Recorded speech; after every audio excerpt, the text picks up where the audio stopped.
I was watching some videos that on your YouTube channel, and you said that one of the first things you said in one of your first videos was, as a real estate investor, there are all sorts of things you need to think about.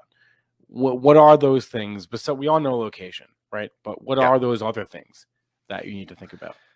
Yeah, so real estate's an interesting beast, right? So it's been around for a long time. The knowledge curve is not that steep, but there are pitfalls along the way, right? So Yep. some of the you can't learn it all from a book. You have to unfortunately learn a lot of it from experience. So I remember when I was at BlackRock in 2008, the Lehman crisis hit. We were all up all night looking at what's going to happen to our real estate because it was a leverage-induced panic, right? And the crash was really driven by excessive leverage. Whereas last year we saw a sell-off in the broader markets, and in the capital markets you saw a temporary freeze because of a pandemic. So each time these things happen, you have to have the experience, and it's hard to know. So when I think about real estate, location is obviously key, but demand for that location is also key. And that's what you have to decide is what is the tenant doing, right? So if you Yeah. are looking at retail locations, you'll oftentimes see, and like for instance, I live in Southern California, you'll oftentimes see there'll be a Chick-fil-A, and then right across the street will be an In-N-Out.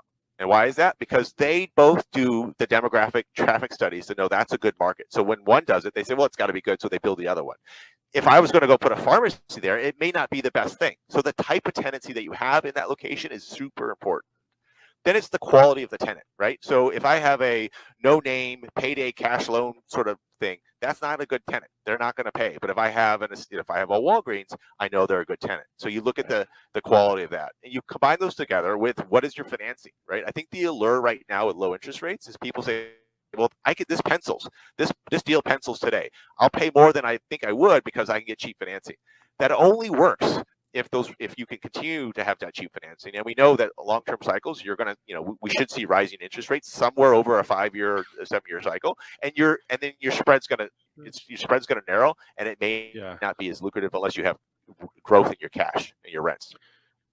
Yeah, I guess that answers that why sometimes we'll see a intersection with 3 gas stations out of 3 of the 4 corners of gas stations, and you're like, guys, come on. But you're right. You're right. They all do the same studies. They're not dumb. They know, Right. right? Yeah, And then yeah. and then for other asset classes like office, which is at a unique point in time because a lot of us are not working in offices right now. We're not sure if we're going to go back or what's the demand. Offices are really sort of GDP and job growth driven, right? So if you have economic growth and there's a lot of jobs, then offices tend to go up. But then you have those wax and wane. Hotels, right? The business cycle, the daily rents that they reset. So every asset class has got a lot of nuance to it, and so I think. What I found is, particularly with the commercial real estate, because you got a lot of smart players coming at it from different angles. You got some with immediate investment objectives. You got some with really long term.